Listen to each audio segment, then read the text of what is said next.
Bismillahirrahmanirrahim. Assalamualaikum warahmatullahi wabarakatuh. Selamat pagi Bapak Ibu semuanya. Alhamdulillah syukur pada kesempatan pagi hari ini kita masih mempresentasikan hasil diskusi kami dari kelompok 3 program manajemen pendidikan Islam State Pringsewu dengan tema orientasi sumber daya manusia. Dalam penyusunan tugas ini kita ada 8 orang sebagai kelompok tim, yaitu yang pertama saya sendiri Muhammad Muslihuddin, kemudian ada Khairul Anam, ada Ahmad Arifin, ada Jamaluddin, Asep Sofyan, Lasundari Nur Azza, dan M Tajwini. Bapak Ibu yang saya hormati, di dalam proses bab ini yaitu kita akan membahas tentang orientasi sumber daya manusia, yang pastinya pembahasan ini nantinya akan berhubungan bagaimana di dalam sumber daya manusia, di manajemen sumber daya manusia ini ada beberapa hal, tahapan-tahapan orientasi guna untuk mempersiapkan calon sumber daya manusia atau calon karyawan atau di dalam sebuah organisasi ataupun perusahaan guna menghasilkan sebuah karyawan yang loyal, pastinya menghasilkan seorang staf yang memiliki kemampuan, attitude untuk mengembangkan perusahaan dan organisasi. Nah, di sini yang perlu kita pahami sembari kita untuk mengingat kembali tentang apa itu sebenarnya MSDM atau sering kita sebut dengan manajemen sumber daya manusia.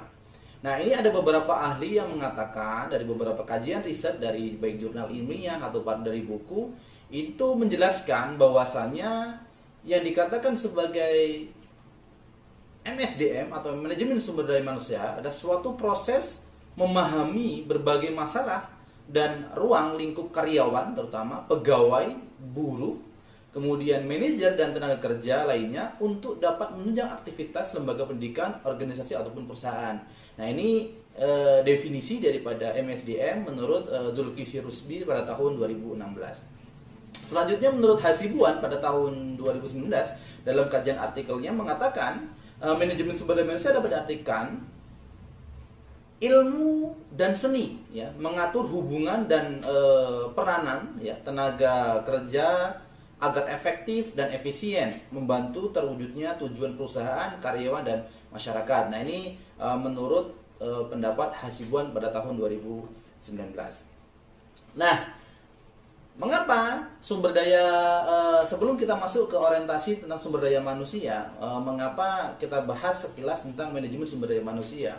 Oke, mengenai tentang manajemen sumber daya manusia yang memang menjadi sebuah kepentingan pokok dalam sebuah organisasi ataupun sebuah perusahaan. Sebenarnya apa sih, ya di dalam kita, terutama ini di dalam manajemen pendidikan Islam, ya, kita sekarang belajar tentang manajemen pendidikan Islam yang pastinya sumber daya manusianya ini dalam proses nanti menjadi seorang karyawan, menjadi seorang manajer di dalam sebuah organisasi itu akan menghasilkan output yang bagus, gitu ya. Nah, kita garis bawahi tentang tugas manusia di muka bumi ini, gitu ya. Saya kira Bapak Ibu yang ada di ruangan yang ini ataupun yang ada di live Zoom meeting pasti memahami, ya, tentang bagaimana tugas pokok manusia di bumi ini. Allah Subhanahu wa taala berfirman dalam Al-Qur'an surat Al-Baqarah ayat 30 yang berbunyi, A'udzubillahi minasyaitonir rajim, bismillahirrahmanirrahim. Wa idz qala rabbuka lil malaikati inni ja'ilun fil ardi khalifah. Qalu ataj'alu fiha may yufsidu fiha wa yasfiku dima wa nahnu nusabbihu bihamdi wa nuqaddisu lak. Qala inni a'lamu ma la ta'lamun. Shadaqallahul adzim. Nah, dalam ayat Al-Qur'an ini, dalam surat Al-Baqarah ini, yaitu mengatakan yang memiliki makna, ingatlah ketika Tuhanmu berfirman kepada para malaikat, sesungguhnya aku hendak menjadikan seorang khalifah di muka bumi. Mereka berkata, ya, jadi yang berkata itu menanyakan. Malaikat bertanya, Mengapa engkau hendak menjadikan khalifah di bumi ini orang yang membuat kerusakan padanya dan menumpahkan darah? Padahal kami senantiasa bertasbih dan memuji engkau dan mensucikan engkau. Allah kemudian menjawab, sesungguhnya aku mengetahui apa yang tidak engkau ketahui. Nah, dalam kajian ayat ini saya mengutip dari beberapa kajian ilmiah yang dilakukan oleh Aswadi Mutiara Ritonga dan M. Khairul Nasir pada tahun 2001 dalam jurnalnya mengatakan esensi penciptaan manusia adalah sebagai khalifah di muka bumi ini. Itu berdasarkan surat Al-Baqarah ayat 30 yang memiliki kemampuan istimewa ya dan menempati kedudukan tertinggi di antara makhluk lainnya.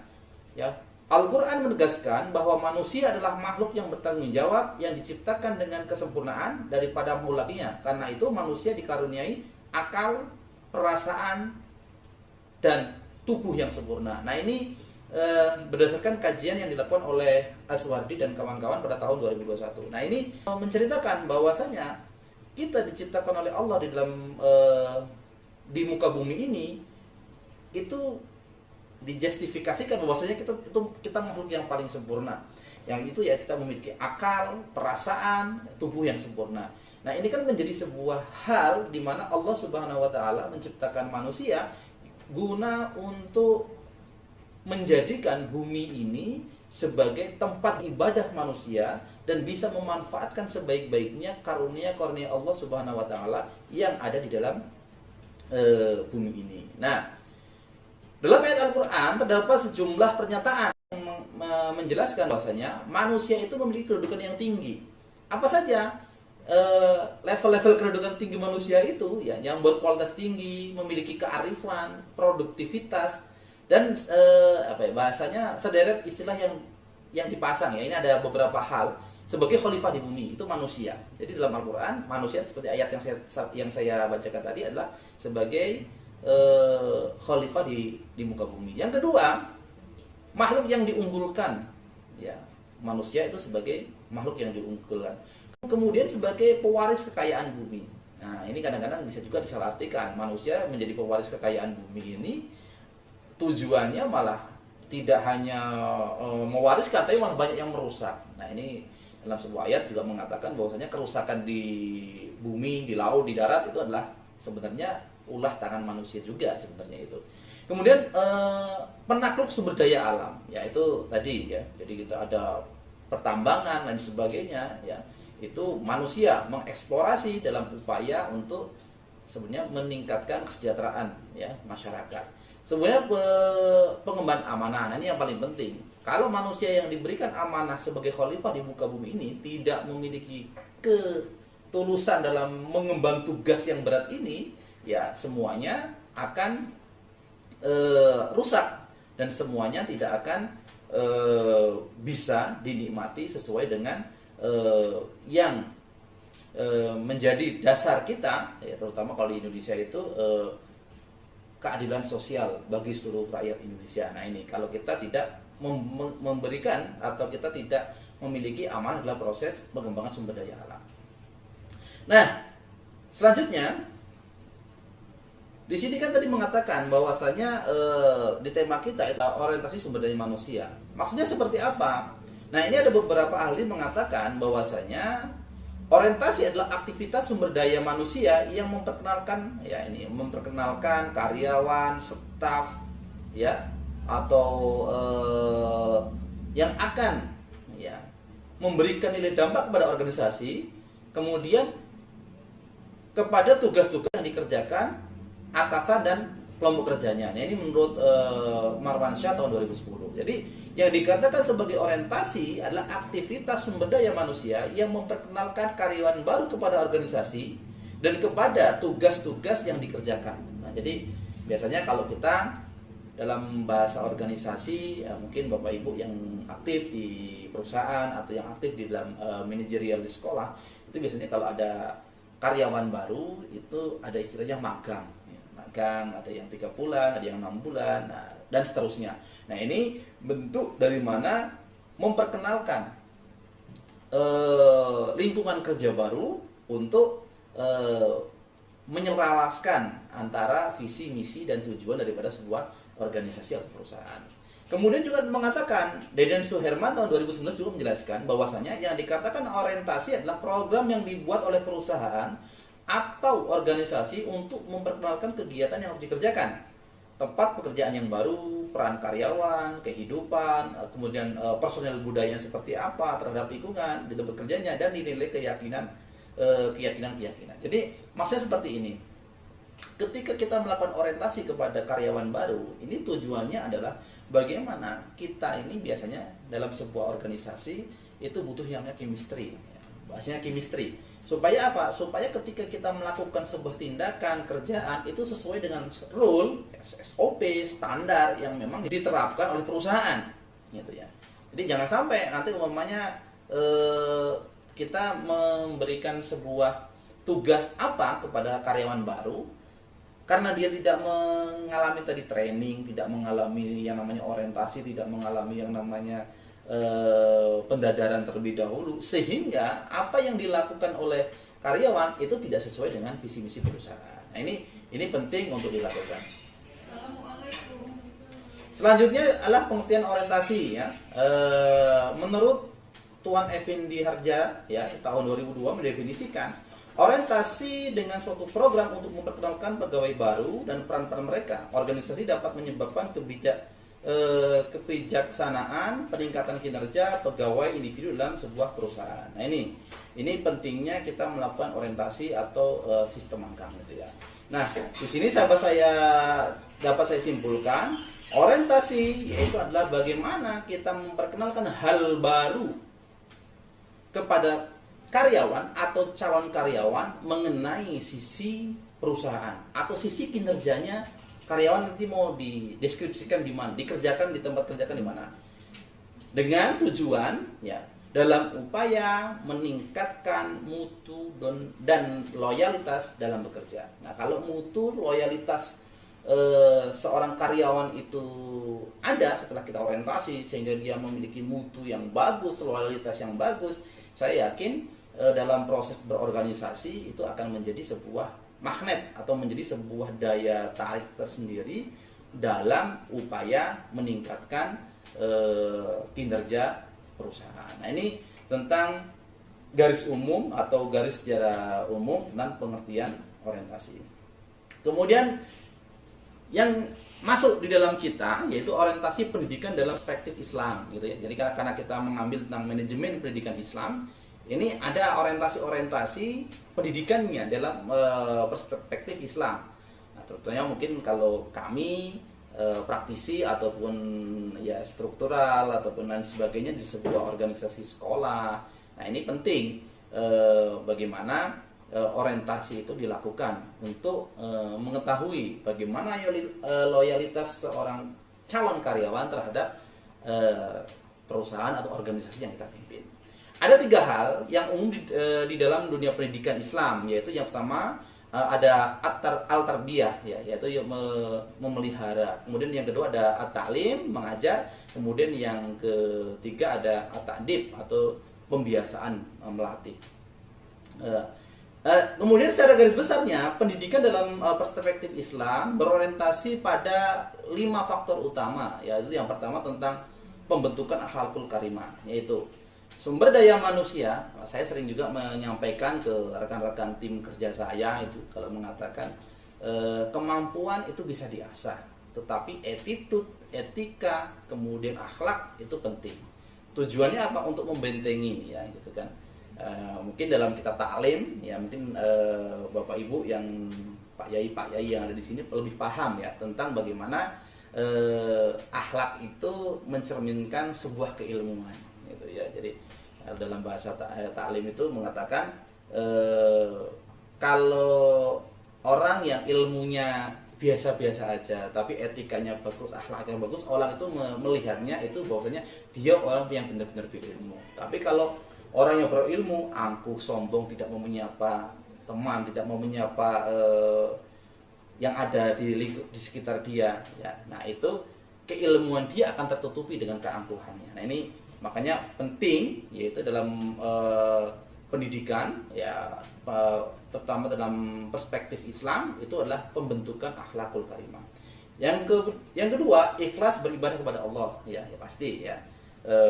Ketika kita memiliki keyakinan bahwasanya melaksanakan kewajiban, kemudian kalau lebih bagus lagi mengamalkan hal-hal yang disunahkan, itu juga akan menjadikan sebuah nilai positif dalam proses kita melakukan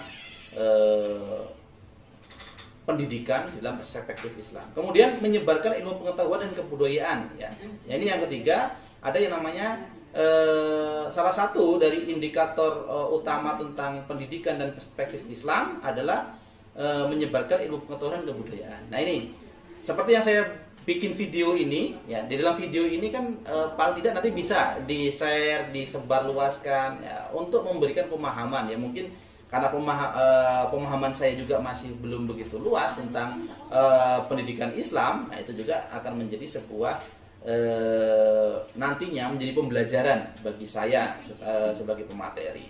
Kemudian ada pekerja dan kreatif, ya pasti ya dalam garis besarnya pendidikan dalam perspektif Islam berarti pada bekerja dan kreatif. Ya bekerja itu ya sesuai dengan job desk yang telah diatur oleh umpamanya bagian SDM dan sebagainya. Tapi kreatif itu penting. Mengapa kreatif itu penting? Ya, karena sesuatu hal dalam mencapai sebuah tujuan ada kreativitas itu akan menunjukkan hasil yang akan lebih beragam, gitu ya. Contoh, kalau umpamanya kayak kemarin presentasi menggunakan, biasanya kita hanya tatap muka. Nah ini kita bisa menggunakan video pembelajaran. Nah ini kreativitas. Outputnya sama, materi yang disampaikan sama, tetapi nanti memiliki output yang berbeda. Karena apa? Karena yang akan membaca, kemudian pangsa-pasar orang-orang yang akan belajar itu akan memiliki wawasan yang lebih luas, kemudian akan tersebar luas oleh masyarakat lainnya, meskipun tidak mungkin kuliah program pascasarjana manajemen pendidikan Islam gitu kan. Nah, bisa aja nanti materinya di-share, orang bisa membaca memahami tentang orientasi sumber daya manusia gitu kan. Nah, seperti itu. Kemudian yang terakhir, mendidik mental yang bertanggung jawab dan bermusyawarah. Pasti ya, pendidikan dalam perspektif Islam itu pasti berorientasi dalam pendidikan mental yang bertanggung jawab dan bermusyawarah ya. Misalnya bertanggung jawab dengan apa-apa yang menjadi amanahnya, kemudian menyelesaikan segala sesuatunya dengan cara bermusyawarah. Mufakat lah ya, bahasanya seperti itu. Kemudian tujuan dan manfaat orientasi ada 3 hal ya, hal pokok dari tujuan orientasi sumber daya manusia. Yang pertama membantu para pekerja baru pasti ya. Jadi kalau dalam orang ini lain lubu lain ilalang, lain lubu lain lain lubu lain ikannya lah kan gitu. Jadi di mana bumi dipijak di situ langit dijunjung. Artinya apa? Setiap perusahaan yang akan merekrut kita itu memiliki gaya dan model yang berbeda-beda. Nah itu kita harus tahu. Maka penting kita melakukan orientasi sumber daya manusia. Kemudian memahami budaya organisasi. Jadi tahapan-tahapan budaya organisasi itu memiliki hal-hal yang berbeda gitu ya, tentang antara budaya organisasi yang ada di dalam sebuah perusahaan A, perusahaan B, perusahaan C itu berbeda-beda. Kemudian yang ketiga, memahami aspek teknis dan non teknis. Maksudnya seperti apa? Membantu para pekerja baru untuk mengetahui dan memahami berbagai aspek teknis pekerjaan di jabatnya. Ya, contoh umpamanya ketika saya mau menduduki sebuah jabatan baru, kan tidak semata-mata sebulan itu langsung tahu ini mau prosesnya seperti apa gitu kan. Tapi dengan adanya kegiatan orientasi, pengenalan dini, adanya magang, adanya kegiatan-kegiatan yang sifatnya dilakukan secara berkelanjutan, nah itu akan menjadikan sumber daya manusia atau karyawan baru yang kita rekrut itu memiliki wawasan di dalam proses berkelanjutannya pekerjaan di organisasi. Nah, selanjutnya ada manfaat orientasi SDM. Ada 5 hal yang ada di dalam manfaat orientasi SDM. Yang pertama, mampu menyesuaikan diri dan berinteraksi dengan perusahaan yang baru dengan cepat. Nah, udah otomatis dengan adanya orientasi SDM di sebuah perusahaan atau organisasi itu akan menghasilkan output ya. Jadi kita bisa berinteraksi dengan lebih cepat, kemudian dengan lebih leluasa ya, lebih banyak relasi, lebih banyak teman. Yang kedua, mampu memahami budaya organisasi. visi misi tujuan organisasi itu penting. Ya, jangan sampai kita merekrut karyawan tidak kita training, langsung masuk saja tanpa memahami tujuan organisasi yang kita bangun. Kemudian yang ketiga, mempunyai mindset yang sesuai dengan organisasi. Itu tadi yang saya katakan di awal ya, mindset di dalam organisasi. Contohnya seperti ini. Bukan hanya sekedar mindset yang sifatnya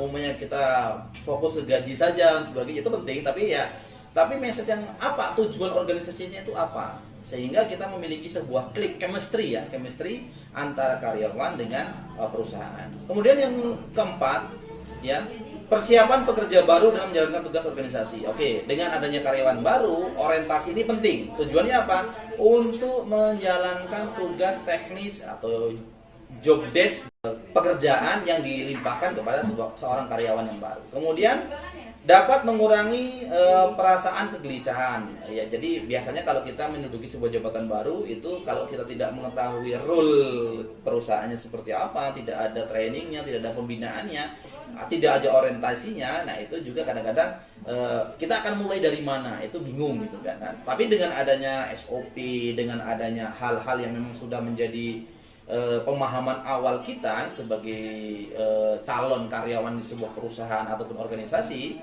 nah itu akan menjadikan maksudnya, oh stepnya pertama ini, kedua ini, ketiga ini, sehingga dalam proses kita melakukan kegiatan itu akan lebih baik, bisa terarah dan terukur. Nah itu mungkin yang saya sampaikan dalam kegiatan presentasi hari ini. Nanti ini materi berikutnya akan disampaikan oleh tim kelompok yang lain.